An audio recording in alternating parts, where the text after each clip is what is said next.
오늘 함께 볼 하나님 말씀은 신약성경 누가복음 22장 24절부터 27절까지 말씀입니다.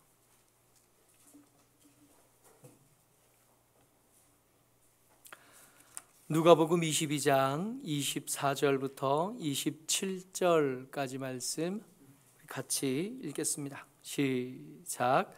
또 그들 사이에 그 중 누가 크냐 하는 다툼이 난지라. 예수께서 이르시되 이방인의 임금들은 그들을 주관하며 그 집권자들은 은인이라 칭함을 받으나 너희는 그렇지 않을지니 너희 중에 큰 자는 젊은 자와 같고 다스리는 자는 섬기는 자와 같을지니라. 앉아서 먹는 자가 크냐 섬기는 자가 크냐? 앉아서 먹는 자가 아니냐? 그러나 나는 섬기는 자로 너희 중에 있노라. 아멘.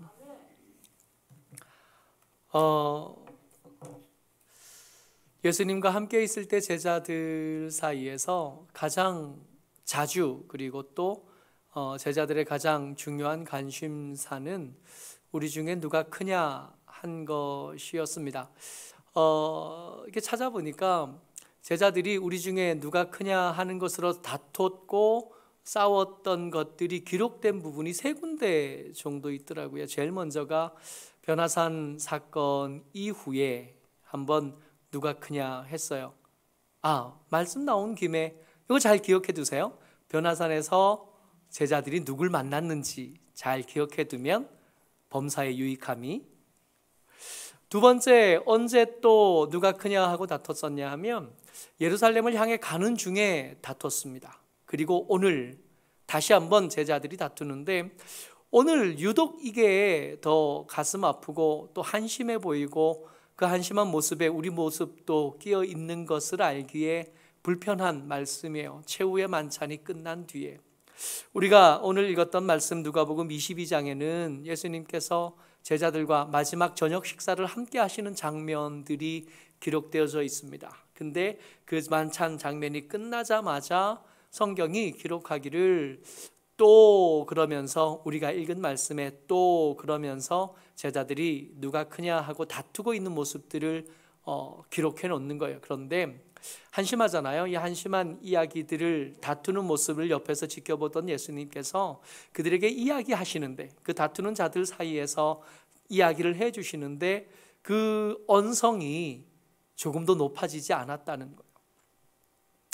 이 다투고 싸우고 있잖아요. 이게 아이들을 키우다 보니까 아이들이 싸울 때만큼 보기 싫을 때가 없거든요. 그잖아요. 엄마가 되고 아빠가 돼 보니까 알겠어요. 배 아파서 나오는 아들, 그 두 아들이 싸우는 걸 보면 참 속상하고 참 불편해요. 그럴 만큼 그때만큼 불편할 때가 잘 없는 것 같아요. 그럼 제자들이 지금 그러고 있는 거죠. 그러고 있는데 그 다투는 제자들 사이에 예수님 말씀하시는데 우리 같으면 야! 할 만한데 우리 같으면 다 그만두고 여기다 모여 종아리 걷자. 일단 한 대씩 맞고 시작하자 할 만한데 예수님의 말씀이 그렇게 언성이 높아지지도 않았고 안색이 굳어지지도 않으신 것 같습니다. 26절 말씀 한 번 더 읽죠. 시작. 너희는 그렇지 않을지니 너희 중에 큰 자는 젊은 자와 같고 다스리는 자는 섬기는 자와 같을지니라. 너희 중에 큰 자는 젊은 자와 같고 그래요. 이게 젊은 자와 같다는 게 더 힘이 세다, 아직으로 살아갈 날이 더 많다가 아니라 젊으니까 나이가 더 많은 사람을 섬기는 자리. 왜 밥 먹을 때 어른들이 식사를 시작하면 같이 먹고 어른들이 도울 어른들을 편하게 계실 수 있도록 돕고 섬기는 일들이 젊은 자들이 하는 거잖아요. 그 젊은 자예요. 섬겨야 되는 사람, 양보해야 되는 사람, 어른들 도와야 될 사람, 너희들은 그런 젊은 자 같아야 돼. 다스리는 자는 섬기는 자와 같아야 돼. 너희들이 더 높은 지위를 얻은 게 맞고 나와 더 같이 있어서 더 큰 권위를 가진 게 맞지만 그렇게 큰 권위를 가졌으니까 더 잘 섬길 수 있어야 돼 라고 말씀하시는 겁니다. 이 말씀을 한두 번 하신 게 아니에요. 근데 이 말씀이 여기서 더 유독 더 크게 보이고 더 특별해 보이는 것은 예수님이 최후의 만찬 마지막 식사를 함께 한 뒤에 다투고 있는 제자들에게 이 말씀을 하셨다는 겁니다. 똑같은 안색으로, 똑같은 언성으로. 그래서 이 말씀을 통해서 우리는 짐작할 수 있어. 아, 예수님 아직 이 제자들을 포기하지 않았구나. 이제 정말 끝이잖아요. 최후의 만찬이 끝났으니까 이제 뭐 할 거냐 하면 겟세마네 언덕으로 올라가실 겁니다. 그 언덕에 올라가시면 마지막 제자들 앞에 기도하는 모습을 보여주신 다음에 그런 다음에 당신을 잡으러 온 가룟 유다를 만날 거예요. 가야바가 보냈던 대제사장들이 보냈던 군사들을 만나실 겁니다. 근데 그때까지 전혀 변하지 않았다고요. 이 말씀을 한편으로 생각해 보면 속담이 맞아요. 머리 검은 짐승은 믿는 거 아니야. 머리 검은 짐승이 바뀌어요? 열심히 가르쳐 놓으면. 지금도 생각나는 거 있어요. 정말 열심히 가르쳤어요. 부교육자로 있으면서 부교육자로 있던 첫 해부터 가르쳤던 청년이 있었는데 정말 열심히 가르쳤고 정말 열심히 따라오는 것 같았어요. 근데 작년인가 재작년인가 알았어요. 그 친구가 신천지였다는 거 아니에요. 청년회 회장도 하고 교회 이런저런 행사에 참 많이 쓰임받았던 친구인데 교회에서 둘을 만나 짝지어서 결혼도 했는데 알고 보니까 이 두 부부가 다 신천지였대요. 머리 검은 것들 아무튼 가르쳐도 되는 꼴을 못 봐. 그런데 우리 생각은 그런데 우리의 속담도 그런데 우리의 경험도 그런데 예수님께서 여전히 그 머리 검은 짐승들인 베드로와 함께 다투었을 야고보와 요한과 그 어느 틈에 끼어서 1등은 못해도 2등, 3등은 했으면 좋겠다 생각하는 다른 제자들과 함께 다투고 있는 그들 가운데 예수님께서 여전히 똑같은 어조로 계속 말씀하고 계신다는 겁니다. 이 말씀이 참 특별해 보이는 것은 이 22장에 기록된 제자들의 모습을 보면 와, 예수님 진짜 대단하시다, 정말 믿어드릴 만하다 하는 생각이 절로 들어요. 이 22장에 우리가 지난주에 나눴던 말씀 중에 어떤 장면이 있었냐 하면 가룟 유다가 예수님 팔아먹으려고 거래하던 장면이 22장에 똑같이 기록되어져 있습니다. 22장 4절이요. 같이 읽죠. 시작. 이에 유다가 대제사장들과 성전 경비대장들에게 가서 예수를 넘겨줄 방도를 의논하며 22장 한 장 안에 이 얘기도 있었고요. 가룟 유다는 가룟 유다니까 이렇게 좀 우리 마음에서 내놓은 사람이라 그럴 수도 있다 그러지만 아니요, 가룟 유다만 그런 게 아니에요. 이 22장 끝부분에 가면 또 베드로 이야기가 나오는데 베드로는 예수님에게서 뭐라고 말하고 있냐면 32절에요. 시작. 그가 말하되 주여 내가 주와 함께 오게도 죽는 데에도 가기를 각오하였나이다. 이 이야기 끝의 이야기를 우리는 알아요. 네가 오늘 닭 울기 전에 3번 나를 모른다고 말할 거다. 그러니까 지가 무슨 말을 하는지도 모르고 지가 한 말을 지킬 힘도 없고 말한 대로 살 능력도 없는, 그냥 나오는 대로 쏟아내놓고 그 말이 공수표가 되는 것에 대해서 책임질 수 없는, 하긴 책임질 능력도 없는, 한 시간 잠깐 뒤에 무슨 일이 생길지 한치도 내다보지 못하는 그런 사람들, 이런 사람들 사이에서 다툼이 났고 그 다툼 가운데서 예수님 얘기하고 계시는 겁니다. 너희는 그렇지 않아야 할 거다.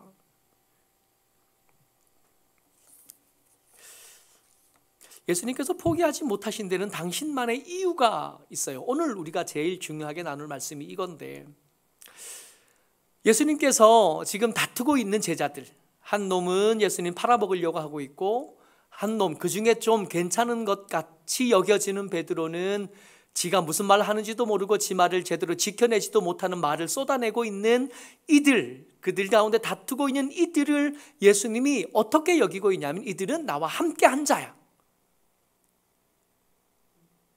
말씀 같이 읽어요. 22장 28절입니다. 시작. 너희는 나의 모든 시험 중에 항상 나와 함께 한 자들인즉. 다시 한번요.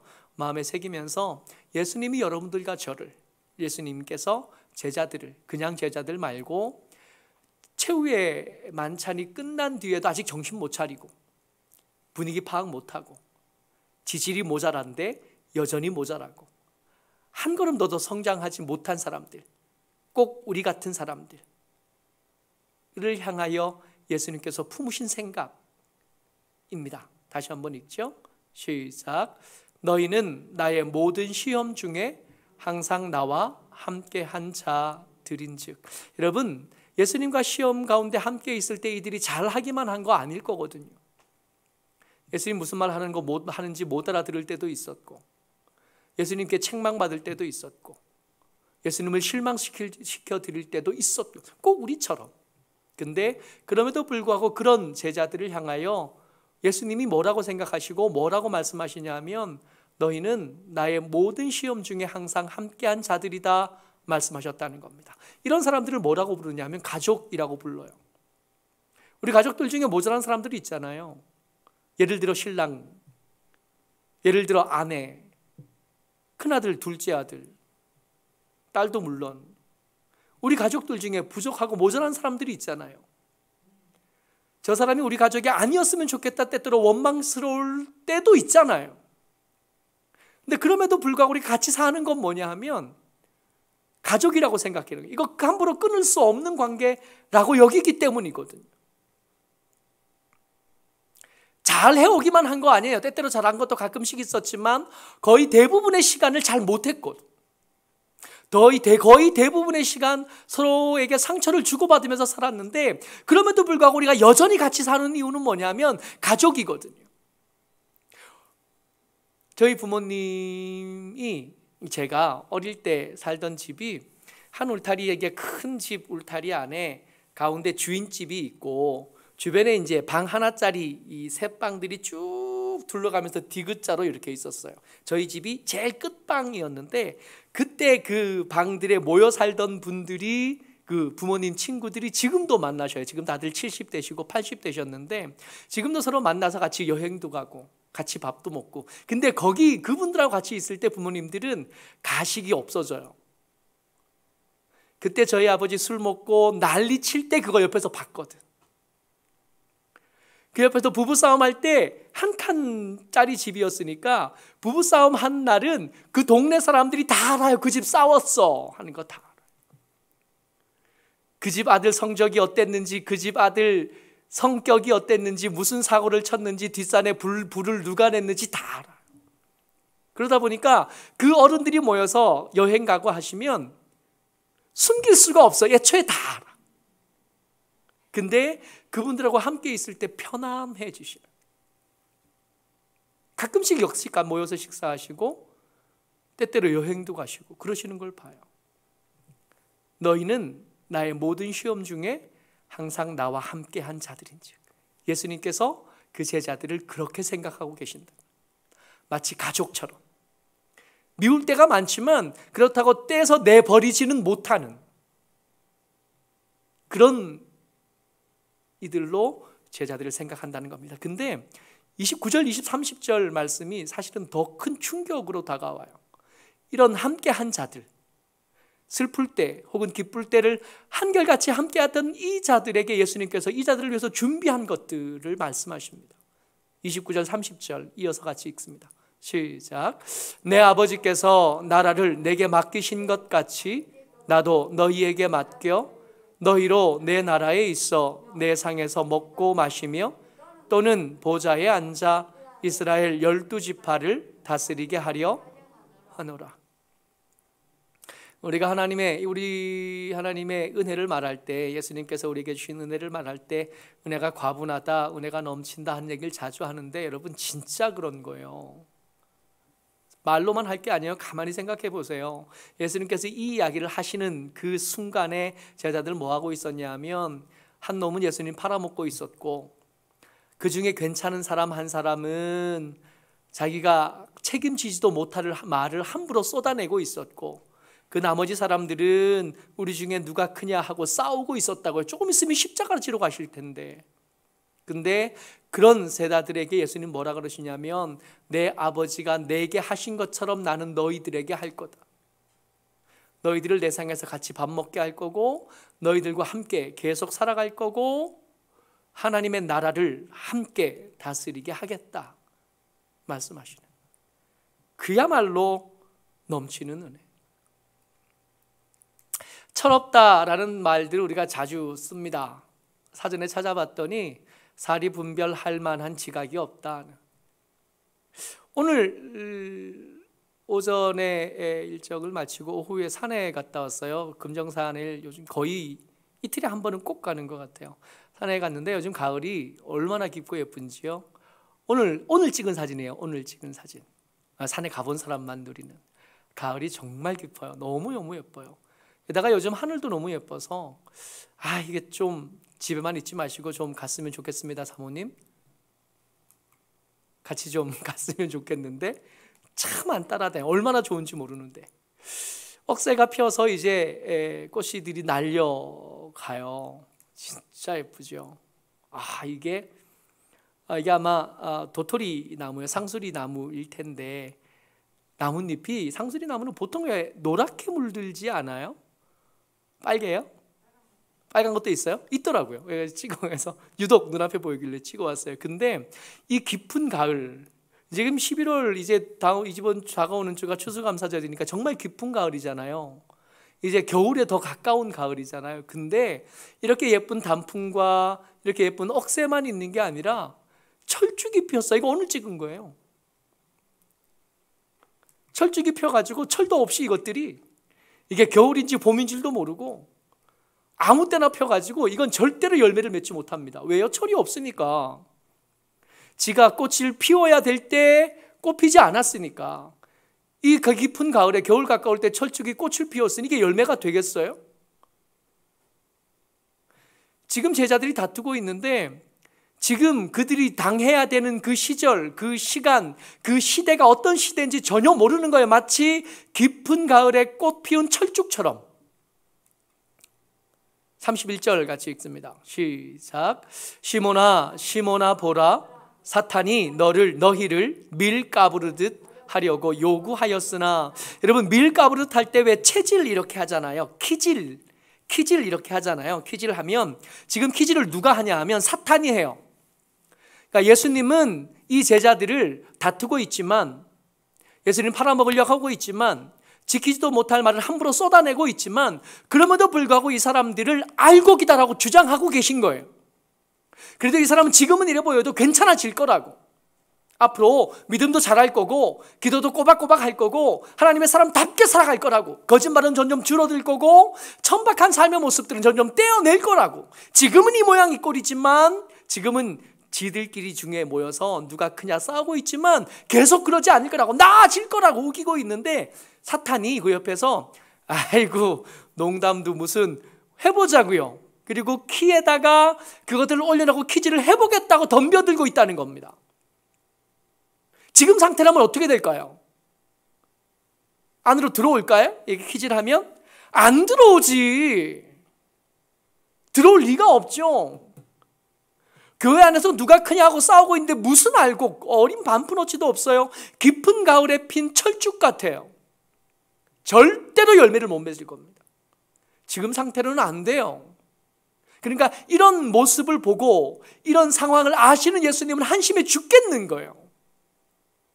한심해 죽겠는데도 한 번 더 그 화를 참으시고 한 번 더 또 얘기해 주신 겁니다. 너희는 그러지 말아야 할지니라. 지금 누가 크냐 도토리 키재기 할 때가 아니라. 착각하지 말 거예요. 32절 말씀 같이 읽습니다. 시작. 그러나 내가 너를 위하여 내 믿음이 떨어지지 않기를 기도하였노니 너는 돌이킨 후에 내 형제를 굳게 하라. 지금 예수님께서 너희들이 쭉정이인 것이 들켜서 키 밖으로 떨어져 나가는 것, 그런 일이 없도록 예수님께서 열심히 기도하고 계신데, 그러니까 이 기도가 열매를 맺으려면 어떻게 해야 되냐면 돌이켜야 돼요. 더 이상 경쟁하는 일에 딴 눈 팔 데가 없어요. 근데 돌이킨 후에 해야 될 일들이 중요합니다. 내 형제를 굳게 하라. 왜요? 지금 상태로는 충분히 알곡이 아니기 때문에 이게 키질 세게 하면 반드시 나가 떨어질 거거든. 그러려면 근데 나가 떨어져야 되는 쭉정이 비슷한데, 이 쭉정이 비슷함에도 불구하고 밖으로 안 떨어지려면 한 가지 방법밖에 없어요. 옆에 놈하고 붙어 있는 수밖에 없어요. 지금 누가 크냐 싸우고 있는 야고보랑 친하게 지내는 수밖에 없어요. 지금 누가 크냐고 경쟁하고 있는 요한하고 경쟁할 일이 아니라 함께 같이 꼭꼭 붙잡고 붙어 있어야 되는 거예요. 여러분, 교회 안에 보면 내 뜻에 맞는 사람보다 내 생각에 맞지 않는 사람이 훨씬 더 많습니다. 우리 신랑도 나한테 못 맞췄는데 우리 교회에 있는 사람이 나한테 맞춰줄 리가 없잖아요. 그렇지 않아요?